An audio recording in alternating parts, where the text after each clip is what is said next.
तो आखिरकार हुआ वही जो हमने आपसे पहले बताया था और भारत से पंगा लेने के 2 महीने के बाद ही मालदीव की अर्थव्यवस्था पूरी तरह से बर्बाद हो चुकी है और मोहम्मद मुइज़्ज़ू का भारत से पंगा लेने का अंजाम इतना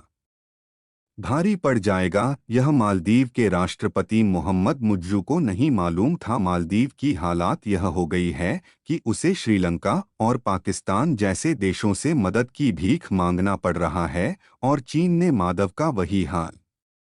कर दिया है जो कि कुछ सालों पहले पाकिस्तान और श्रीलंका के साथ हुआ था। और जो कटोरा चीन ने पाकिस्तान को पकड़ाया था, अब वही कटोरा मालदीव के हाथ में थमा दिया है और मालदीव के हालात यह हो गए हैं कि चीन के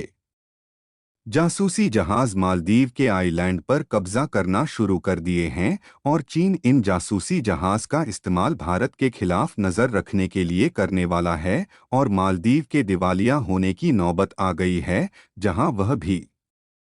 पाकिस्तान के जैसे घर घर भीख मांगने की तैयारी कर रहा है। पूरी अपडेट क्या है इस वीडियो में समझते हैं, लेकिन वीडियो में आगे बढ़ने से पहले मालदीव का भारत से पंगा लेने का अंजाम 2 महीने के अंदर ही मिलना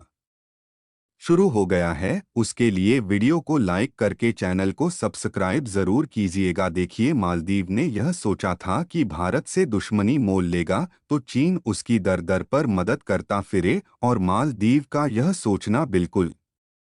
सही था। लेकिन मालदीव के राष्ट्रपति यह सोचना भूल गए कि पाकिस्तान और श्रीलंका ने कुछ साल पहले इसी तरह भारत से दूरियां बनाकर चीन से हाथ मिलाया था, जहां पाकिस्तान और श्रीलंका की मदद चीन ने इस तरह से की है कि आज पाकिस्तान के हाथ में कटोरा के अलावा और कुछ भी नहीं बचा है और भारत से पंगा लिए मालदीव को 2 महीने भी नहीं बीते कि दिवालिया हो चुका है और चीन भी मालदीव की मदद करने से कतरा रहा है। और भारत, जो कि मालदीव जाने वाले टूरिस्ट में नंबर 1 पर था, वह 5वें नंबर पर पहुंच गया है। यानी कि मालदीव की अर्थव्यवस्था का जो मेन इनकम सोर्स था वह इतना कम हो गया है कि मालदीव जिन देशों से कर्जा लिया है उनको चुकता नहीं कर पा रहा है। और इस बार मालदीव के हालात यह हो रहे हैं कि मोहम्मद मुइज़्ज़ू ने अपने पैर पर कुल्हाड़ी खुद नहीं मारी, बल्कि वह खुद धारदार कुल्हाड़ी पर जाकर बैठ गया है। यानी कि भारत से दुश्मनी लेकर चीन की गोद में जा बैठा है। और मालदीव के राष्ट्रपति जो चीन को अपना दोस्त समझ रहे थे, वही चीन अब मालदीव को तबाह करने पर उतर गया है। और मालदीव के मोहम्मद मुइज़्ज़ू जब राष्ट्रपति बने थे तो उन्हें लग रहा था कि वह भारत को बर्बाद करने के लिए अकेले काफी हैं, लेकिन भारत के प्रधानमंत्री नरेंद्र मोदी के लक्षद्वीप दौरे और एक डुबकी से मालदीव इतना डूब जाएगा, यह बात मालदीव के राष्ट्रपति को भी नहीं मालूम थी, क्योंकि मालदीव के 3 मंत्रियों ने उस देश के प्रधानमंत्री को गाली दी जिस देश के टूरिस्ट से मालदीव की जनता का पेट भरता है। इसके अलावा दवा से लेकर खाने पीने की वस्तुएं भारत से ही मालदीव भेजी जाती हैं। यानी कि मालदीव इस शिकंजे में फंस गया है कि वह भले ही भारत के 77 सैनिकों को वापस भारत भेज दे, लेकिन वह भारत का कुछ भी नहीं बिगाड़ सकता और केवल भारतीय टूरिस्ट के मालदीव ना जाने से मालदीव के हाथ में कटोरा आ गया है। जबकि देखा जाए तो भारत के टूरिस्ट ने पूरी तरह से मालदीव जाना बंद नहीं किया है। और अगर भारत के सभी टूरिस्ट मालदीव जाना बंद कर दें तो मालदीव के हालात क्या होंगे, इसका अंदाज़ा आप भली भांति लगा सकते हैं। और हाल ही में कुछ ऐसी रिपोर्ट सामने निकलकर आई हैं जिसमें यह बताया गया है कि मालदीव इस समय किस तरह से फंस चुका है। और इस रिपोर्ट को देखें तो मालदीव इस समय मदद के लिए चीन और तुर्की की गुहार लगा रहा है, लेकिन चीन और तुर्की ने मदद करने से मुंह मोड़ लिया है, क्योंकि मालदीव ने चीन से कर्जा तो ले लिया, लेकिन चुकाए कैसे इसके बारे में नहीं सोचा। वैसे अगर भारतीय टूरिस्ट फिर से मालदीव जाना शुरू कर दें तो यह कर्ज आसानी से चुकाया जा सकता है। लेकिन मालदीव ने चीन से कर्जा लेकर टूरिस्ट इंफ्रास्ट्रक्चर को तो बढ़ाने की प्रक्रिया शुरू कर दी, लेकिन मालदीव में जाने वाले टूरिस्ट की संख्या बहुत ही ज्यादा कम हो चुकी है और कर्ज इतना ज्यादा बढ़ चुका है कि मालदीव उसे चुकाने में नाकामयाब साबित हो रहा है। और एक दिन पहले कुछ रिपोर्ट सामने निकल कर आती है जिसमें यह साफ साफ बताया गया है कि मालदीव इस समय चीन के कर्ज जाल में बुरी तरह से फंस चुका है और मालदीव की इकोनॉमी दिवालिया होने की कगार पर पहुंच चुकी है। और कुछ दिनों पहले वर्ल्ड बैंक ने मालदीव के लिए चेतावनी भी जारी की थी कि मालदीव का चीन की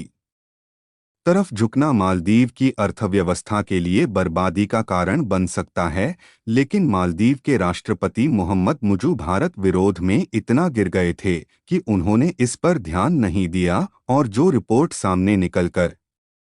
आई है उसमें साफ साफ बताया गया है कि आने वाली 2 सालों में यानी कि 2026 तक मालदीव की जीडीपी से ज्यादा उस पर कर्ज हो जाएगा, जिससे मालदीव के आइलैंड पर चीन कब्जा करना शुरू कर देगा और पाकिस्तान के हाथ में तो केवल कटोरा थमा दिया। लेकिन मालदीव का हाल उससे भी बदतर होने वाला है। और जब मालदीव चीन और तुर्की से मदद की गुहार लगा रहा है तो चीन जैसे देश मालदीव को कर्ज देने के अलावा और कोई भी मदद नहीं कर रहे हैं। और तुर्की चाहकर भी मालदीव की मदद नहीं कर पा रहा है, क्योंकि इस समय तुर्की के हालात पाकिस्तान से भी ज्यादा बदतर हो गए हैं और तुर्की में महंगाई पहले से 5 गुना ज्यादा बढ़ गई है, जिससे तुर्की की जनता खाने पीने को तरस गई है। यानी कि तुर्की की हालत इतनी ज्यादा बिग बढ़ गई है कि वह खुद अपने देश को संभाल नहीं पा रहा है। वह भला मालदीव की मदद कैसे करेगा। और वहीं बात करें तो चीन मालदीव के आइलैंड में भी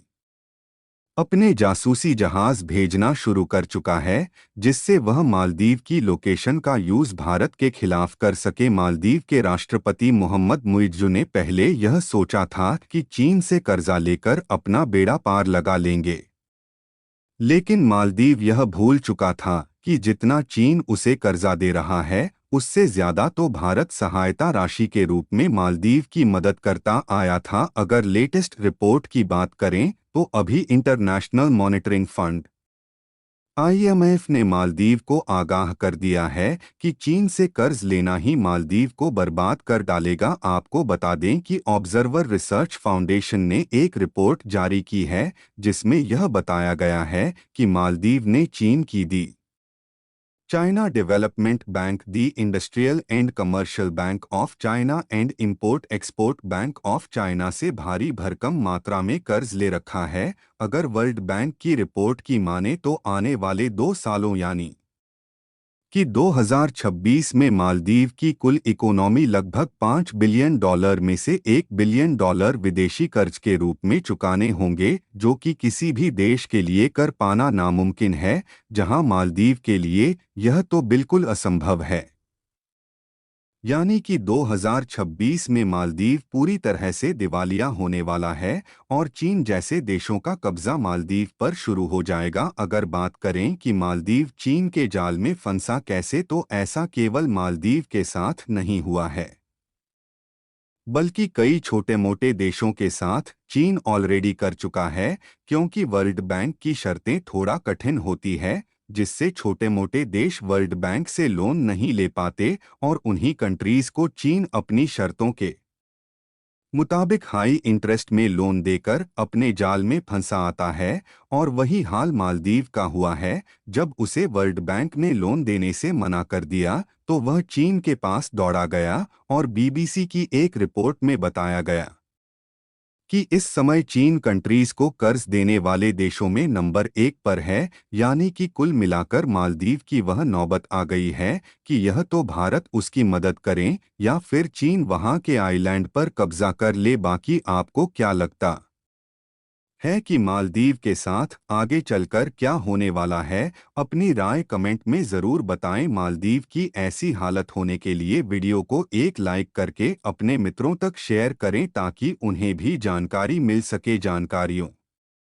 से जुड़ी इसी तरह और भी वीडियो देखने के लिए चैनल को सब्सक्राइब करके बेल आइकन को ऑल पर ज़रूर रखें। जय श्री राम।